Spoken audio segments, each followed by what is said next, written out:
ஒரு பெட்டியில வெள்ளை பந்து 2, 3 கருப்பு பந்து, 4 சிவப்பு பந்து இருக்கு. அந்த பெட்டியில இருந்து 3 பந்து எடுக்கிறோம்.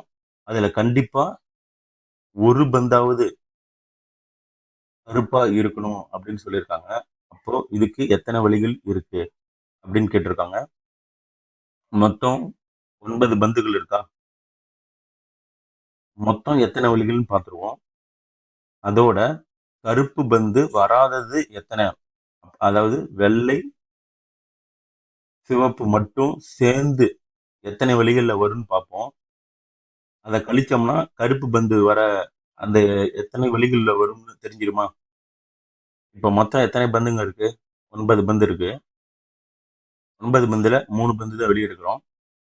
கேன்சல் பண்ணா 84 வருதுங்களா? இப்போ வெள்ளை பந்து, சிவப்பு பந்து மட்டும் வர்றதுக்கு எத்தனை சான்ஸ் இருக்கு? அதே மொத்தம் இந்த வெள்ளை பந்து எத்தனை இருக்கு? 2 இருக்கா? சிவப்பு பந்து 4 இருக்கு. இந்த 4 பந்து மொத்தம் எத்தனை? 6 பந்து இருக்குங்களா? இந்த 6 பந்துல 3 பந்து எடுக்கிறோம்.